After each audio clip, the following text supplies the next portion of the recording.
UFC 278, Draftkings released the salary so we could take our first look. You can call me Kunith. Let's make some money this week.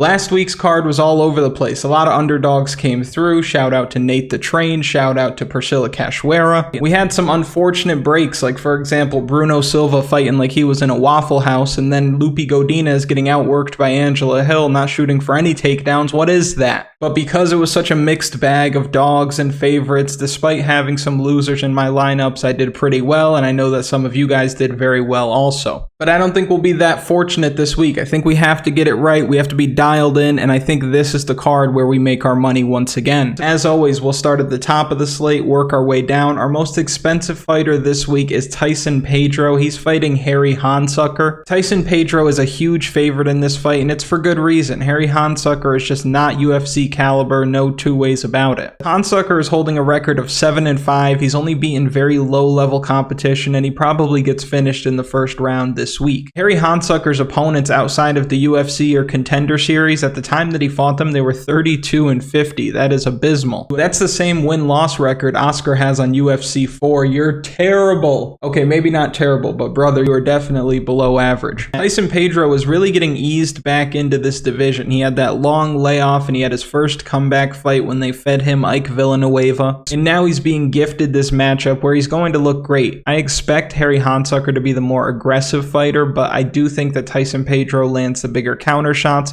ultimately finishes Hunsucker again in the first round. I think if Tyson Pedro wanted to, he can get this fight to the mat and have success there as well. I think he's better everywhere, bigger, younger, faster, better experience, 100% finish rate, so he deserves a spot in your DraftKings lineup most likely, but at the same time, it might be hard to get here this week. And it's going to be hard to get here because of some of the other expensive pieces we have this week, like Kamaru Usman, Alexandr Romanov, so I don't know if Tyson Pedro is a must play, but in your cash games, he's definitely viable. And we'll talk more about that in the final picks video later in the week, but the pick for this fight is Tyson Pedro inside the distance. Next at 9,300, we have Miranda Maverick. She's going to be fighting Shanna Young this week. Miranda Maverick looks great. There's a couple reasons why I absolutely find myself getting here this week when I'm building lineups. First is we already know that she's going to go low owned. This is a very high price, women's MMA. You've got guys like Tyson Pedro, Kamaru Usman, Amir Albazi, Alexandr Romanov, so not many people are going to get here, I promise you that. But the thing about Miranda Maverick is I don't see how she loses this fight. Shanna Young ended up beating Gina Mazzani her last time out when she was an underdog, but that was also because Gina Mazzani gassed probably worse than anybody, maybe Rodolfo Vieira level gas. Well, maybe not anybody. She didn't gas harder than Herbert Burns. No one will ever gas harder than Herbert Burns, but you get the point. Now, what you like out of Miranda Maverick is you like the aggression, you like the physical strength, you like that she's going to get takedowns, and even in Shanna Young's last fight against Gina Mazzani, she said that she has this issue with her hips where once she's on bottom, it's just impossible for her to get back up. So expect Miranda Maverick to get takedowns early, often. This fight probably doesn't go outside of the first round if she is able to secure a takedown in the first 2.5 minutes. And when you consider the control time, the takedown, the strikes from a dominant position, and then the TKO or the submission finish that you'll get inside the first round, she probably scores north of 100 points. And I don't think this is a similar situation to Lupi Godinez and Angela Hill last week, where you have a big favorite who looks like there's no way that she loses. Because in that situation, Lupi Godinez knew that even if she wanted to try to take Angela Hill down, it probably wasn't going to happen. Angela Hill was using her striking to keep her at bay. She was just outworking her. I don't see a similar situation here. I think Shanna Young gets worked. I think she gets taken to the ground in the first round and finished at the latest the second round, but the pick for me is Miranda Maverick. It's going to be inside the distance. If we wanted to get more specific, I would say Miranda Maverick by first round submission. Next at 9,200, we have Amir Albazi, whose features look bigger than his face. He's going to be fighting Francisco Figeiredo this week, and this is the first time we will see Albazi in action since the beginning of last year. He had some fights fall through between now and then, but we finally get to see him back in action, and I expect him to make it look easy this week. Albazi is solid everywhere. He's going to be able to strike with Figeiredo, he's got cardio to go for 3 hard rounds, and he's going to have the most success in this fight getting Figeiredo to the mat. Albazi likes to wrestle, he does solid work from a top position, and I see him ultimately winning every round, finding maybe 3 or 4 takedowns over the course of 15 minutes. And on the other side, you have Francisco Figeiredo, who you need to show respect. The guy is good. People like to throw dirt on his name because he isn't as good or as successful as Davis and Figeiredo, but the disrespect, it's really not warranted. There were people that were coming for my head last time when I picked Francisco Figeiredo to beat Daniel Da Silva, who was also on this card. But in that fight, he showed off slick jiu-jitsu after getting taken down early, quickly wrapped up a leg, found a knee bar. It was slick. So he's dangerous on the mat. He's willing to take chances, and sometimes these chances look like low fight IQ moments, and maybe they are, but at the same time, he knows what he's capable of, and he's willing to go for these things. He's willing to take these risks. But my issue with that style against somebody as solid as Amir Albazi is that you might spend too much time on your back, and you're going to allow this guy to work from top position. It's a recipe for disaster. It's not going to work. For DraftKings, I don't love Amir Albazi this week, and this price point, I think it's a little too much considering the pieces that are close to him, but I do see him winning every round, 30-27 across the board. The pick for me is Amir Albazi by decision. Next is our main event favorite, the champion, Kamaru Usman. He's defending his title in the rematch this week against Leon Edwards. Kamaru Usman is one of the best we've ever seen, most likely the best welterweight we've ever seen when it's all said and done. He's 15-0 in the UFC, and he... Hello? Yeah. No, Usman, we're giving you your respect right now. You don't have to ask for it all the time. I'm literally telling them how good you are right now. No, you do have our respect. You don't have to ask. Yeah, no, you're okay, bud. Yeah, no. All right, I gotta go. Bye.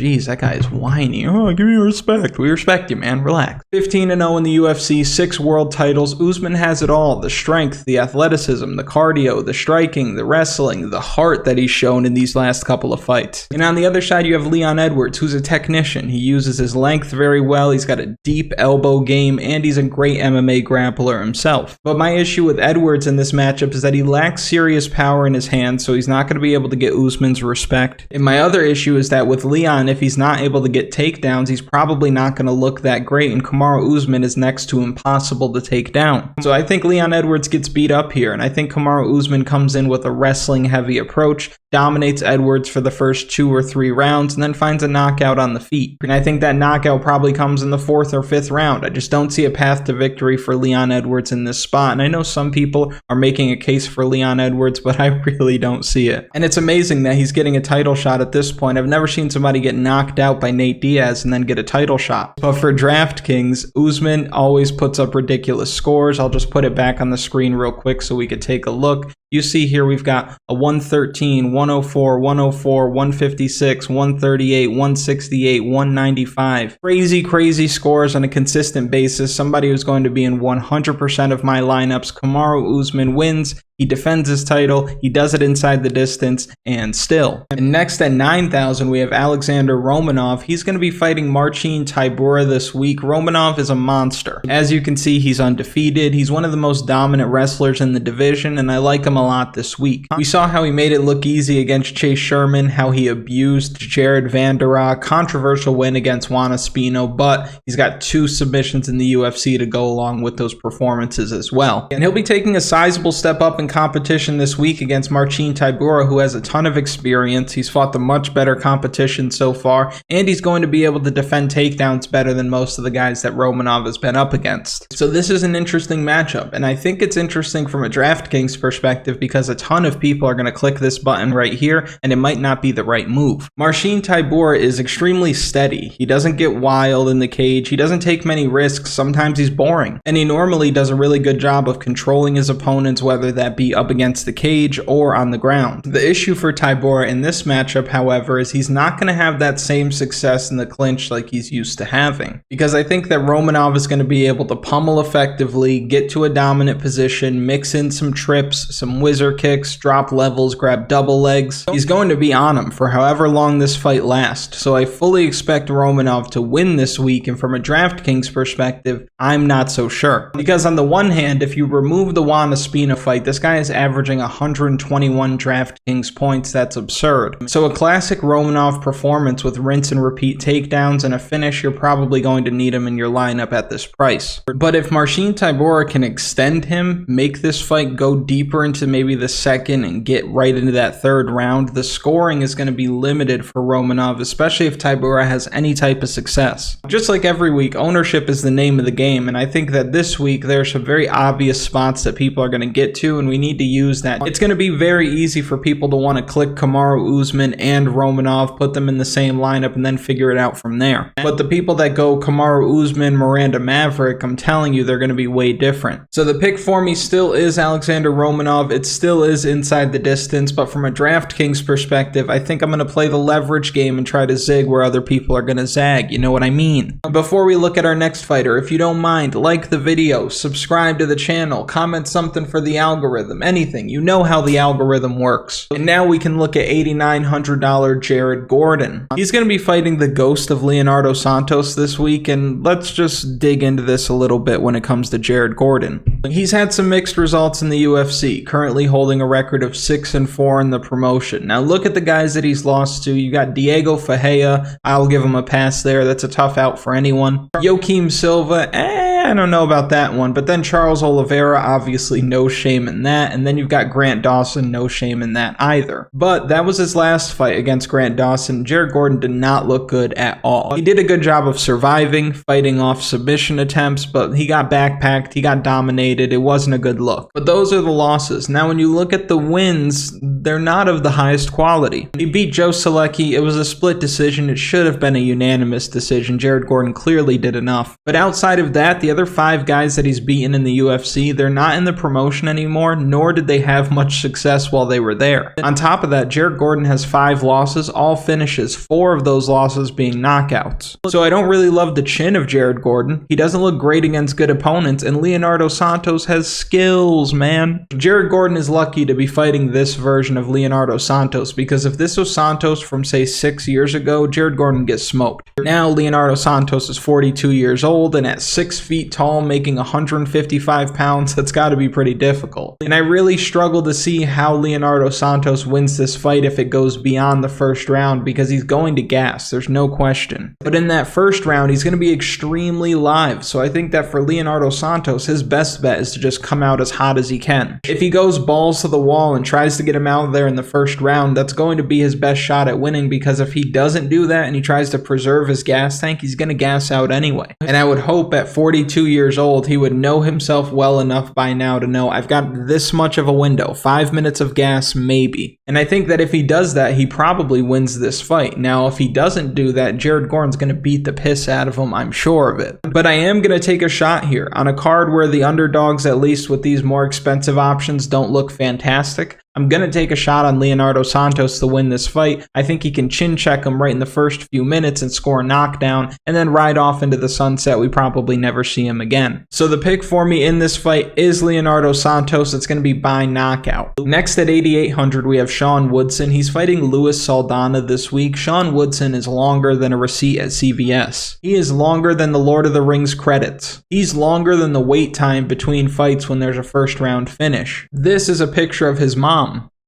Standing at 6'2" with a 79-inch reach at featherweight is absolutely wild, and he's someone who's incredibly difficult to fight, I'm sure. And it's not just because of the range, but it's also because of the crisp hands, the decent footwork, the good counters that he's going to throw out there, and you think he's going to land that all over Luis Saldana this week. I say that because Saldana is normally very aggressive, he's got decent output, and he's going to try to close distance to mitigate the size discrepancy. He probably looks for takedowns as well. But I don't see him being able to get Sean Woodson down this week. I think Sean Woodson keeps the feet, throws knees and uppercuts up the middle to deter Saldana for looking for those takedowns, and I think he cruises for a pretty easy decision win this week. For DraftKings, I won't be playing either side of this matchup simply because I think it goes the distance. I don't think the winner gets many takedowns. I don't see them landing 150 significant strikes or anything crazy like that. I see around an 80-point performance from Sean Woodson in a win. So there are other attractive spots in this card. This is a price range that I probably don't find myself getting to all that often, but the pick for me in this fight is Sean Woodson by decision. Next at 8,700, we have Boashina, Paulo Costa. He's going to be fighting Luke Rockhold this week. Rockhold is making his return after 3 years. Now, Luke Rockhold hasn't won a fight in 7 years, and that was the same night where Conor knocked out Jose Aldo, which feels like forever ago. And a funny story about that, I remember streaming the fight in college at a party. I was at somebody's house and I'm watching it, and I watched him beat the piss out of Chris Weidman, and I was the only guy watching MMA there. I was just sitting in front of this little TV watching it, and then I saw Aldo get knocked out afterward, and I'm looking around like, does anybody know how crazy this is? But that was a while ago, and that was Luke Rockhold's last win. Now, obviously, the pick is going to be Paulo Costa, and that's because of the power, the output, the chin, the cardio. Luke Rockhold being 37 years old, there's a lot to like about Paulo Costa in this matchup. And I tried in preparation for this, and you'll probably hear this elsewhere from not many people, but there's going to be some. There are going to be people making a case for Luke Rockhold, and I would understand. I don't think Luke Rockhold is as chinny as people make him out to be. With his most recent knockouts, he was caught by a perfect hook from Michael Bisping that he didn't see coming, and nor was he showing Bisping any respect. Or like when Yoel finished him with an uppercut harder than maybe anyone has ever been hit with an uppercut, or when Jan Blachowicz up a weight class catches him with a clean hook on the break. So maybe the chinniness of Luke Rockhold has been blown out of proportion. Maybe the time off is going to help with his durability, and maybe we see a better version of him somehow now. But honestly, I don't believe any of that. I think that Paulo Costa is going to be able to walk through him. I think we see the Paulo Costa of old, Paulo Costa before the Adesanya fight. 2 shots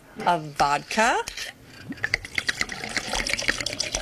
And I expect him to finish Luke Rockhold in the second round. I do see a ton of people getting here on DraftKings, and it's for good reason. I'm hoping that he scores under 95 points this week with a second round finish. It's possible. We've seen him do it before, but I consider him one of the safer plays when it comes to your cash games. But for tournaments, I'm hoping again that he's below 95 because he's going to come in at really high ownership, and I don't want to get here if everybody else is here. But the pick for me is Paulo Costa by second round knockout. Next at 8,600, we have Victor Altamirano. He's fighting Daniel Da Silva this week. I don't like either side of this matchup. I really don't think either of these guys are UFC caliber. That doesn't mean that they can't put on a fun fight. That doesn't mean that the winner of this fight doesn't score a lot of points. But I don't think that Daniel Da Silva's UFC caliber, because I think he has a bad gas tank, and anybody with veteran savvy is going to be able to figure him out pretty early. And on this side of the matchup, Altamirano, the guy can't defend a takedown. I think if Victor Altamirano got one of those weighted blankets as a Christmas gift, he would die that night. Altamirano is also in a lot of close fights. He doesn't have a whole lot of power, and I really favor the other side of this matchup because of those reasons. If he can't defend the takedown, if he's not the faster, more powerful striker, if Daniel Da Silva is going to come out hot, I want the other side of this matchup. And down at Silva's price, I think he could do a lot of damage on this slate, considering that there aren't a lot of great underdogs and the finishing upside is there. Daniel Da Silva won't win a decision, I promise. But if he does win, it's inside the distance, and I want some of that upside. So the pick for me in this fight is Daniel Da Silva by knockout. Next at 8,500 is Aori Qileng. He's going to be fighting Jay Perrin this week. This does look like another spot where the dog is pretty live here. Aori Qileng has some power. I don't want to overestimate his power. He knocked out Cameron Else, but that's not really saying much. He got pieced up, knocked down multiple times by Jeff Molina. He got taken down multiple times by Cody Durden, and I think he gets taken down a lot this week as well. On the other side with Jay Perrin, he made his UFC debut against Mario Bautista, loses, no shame in that. A lot of us expected him to lose, but he didn't get finished, and we know how dangerous Bautista is. We saw that in his last fight against Boone Kelleher, and he was able to secure some takedowns and control time himself. I expect him to be able to take down Aori Qileng this week. Now, what I like about Qileng is that he does keep coming forward. He's not going to give up on himself, and that's really important in sports in general, but specifically in MMA. So he's one of these guys that I think is live really at any point in the fight. Even if he gets extended late and he's losing, he's down 2 rounds, I do think that he can pull a rabbit out of the hat. He has that kind of juice. But I do think that Jay Perrin's going to be able to win rounds based on his takedowns, based on the control time, and I don't think Aori Qileng is going to be able to do enough to steal the minutes back. So the pick for me in this fight is Jay Perrin. It's going to be by decision, and if he wins the way way we think he's going to win, he probably scores a decent amount of points, at least decent enough at his price. Next at 8,400 is AJ Fletcher. He's going to be fighting Ange this week. How could you not be impressed with AJ Fletcher in his UFC debut, short notice, up a weight class against a gigantic Matt Semmelsberger? The guy got takedowns, reversals, he was slippery, he made some poor decisions that cost him the fight ultimately, but he did look good, especially on short notice, again, up a weight class. And we know based on his regional performances that the guy has power in his hands and he's able to get it done on the mat. So I really like him this week, and what I like most about him this week is what I dislike most about Ange.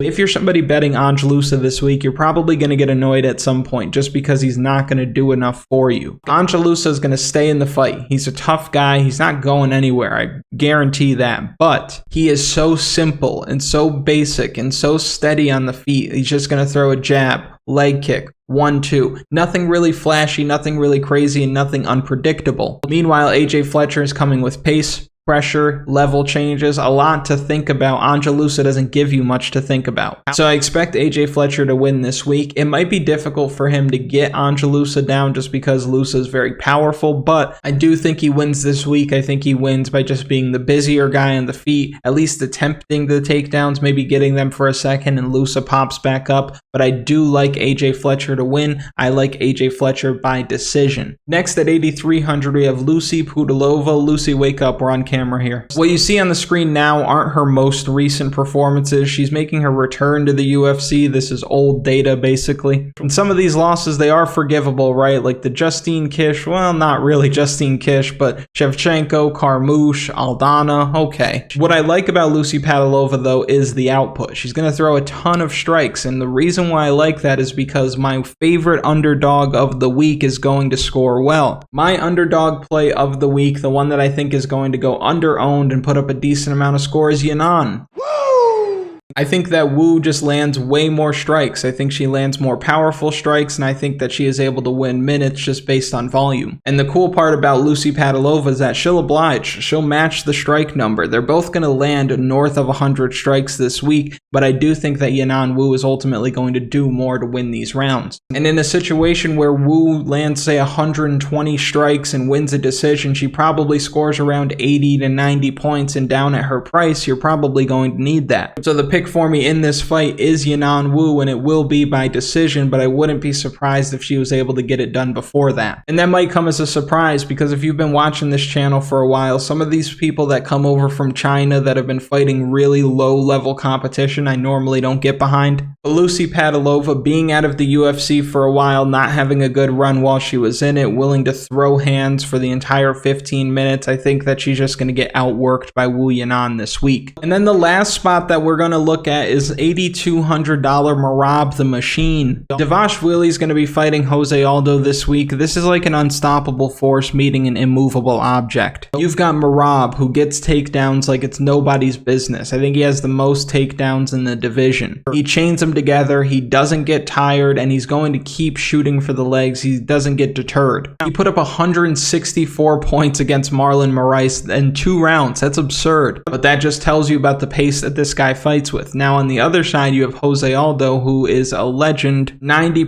takedown defense, one of the most difficult guys to take down, a very difficult guy to keep down as well. And you have to keep in mind, most of this data is coming from 145 pounds. Merab is talking about going down to 125, so there's going to be a little bit of a size discrepancy in there. And normally I love to play Merab, right? He's DraftKings Gold. You want Merab Dvalishvili if you're playing DraftKings typically. But I think this is one of the worst possible matchups Merab could have. Not only because Jose Aldo is great at defending takedowns, but because Jose Aldo is one of the best who's ever lived. If Merab thinks that he's going to be able to walk him down, shoot a double leg, walk him down, shoot a double leg, walk him down, shoot a double leg, it's not going to happen. Jose Aldo's not going to give into that kind of rhythm, nor is he going to let Merab keep that kind of rhythm. You could expect knees up the middle, uppercuts, you could expect guillotine attempts coming from Jose Aldo. And in terms of striking, they are on 2 different planes completely. Merab got dropped in his last last fight by Marlon Moraes. Jose Aldo has shown in the last couple of years that his boxing is really dialed in, so I think he could catch Merab with hooks. I think he could catch him with uppercuts, straight punches. I don't see Jose Aldo trying to chop him down with leg kicks. One, because Jose Aldo really hasn't done that all that much recently, and two, he doesn't want to leave himself exposed to being off balance or letting Merab catch one of his kicks. So I think you're going to see a lot of hands, a lot of hips, and a lot of heart out of Jose Aldo this week, and I think he beats Merab up, which is hard to say for me because I love watching Merab fight, but the pick for me in this fight will be Jose Aldo. It's going to be by decision. I just think that he's able to win the exchanges on the feet, stop the takedowns,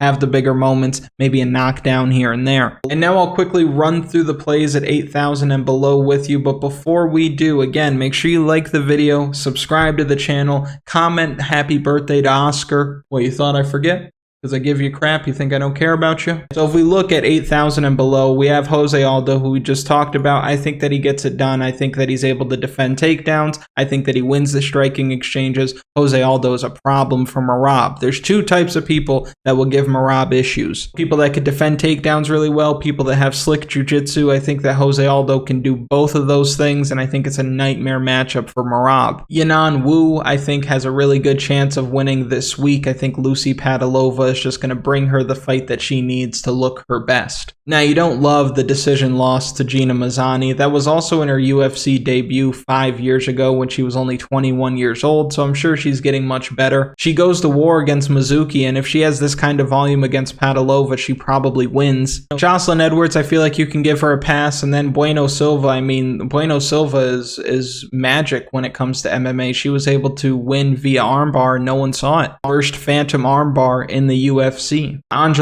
I'm not interested. Even if he wins, I'm really not all that interested. The output's not crazy. The very steady 1-2 jab leg kick, I'm not there for it. Jay Perrin, like we talked about before, you've got takedowns here. You've got a good performance in his UFC debut that he can build off of. It wasn't complete one-way traffic. Daniel Da Silva, I think, absolutely runs through Victor Altamirano this week. If he doesn't do it in the first round, we're kind of on shaky ground, but I do think that he gets it done early. Luke Rockhold, the best fighter down at this price range when it comes to technique, but he's a lot older now. Don't know what he's going to look like after that layoff, and I don't think that Paulo Costa is the best matchup he could have came back to, especially if Paulo Costa makes weight, or Paulo Costa says, wait a minute, I'm going to fight at 220 this time. Luis Saldana is really up against it, fighting Sean Woodson this week. Fighting Sean Woodson is fighting Groot, basically. Leo Santos, complete first round or bust punt play for your GPPs. I think that the potential is there.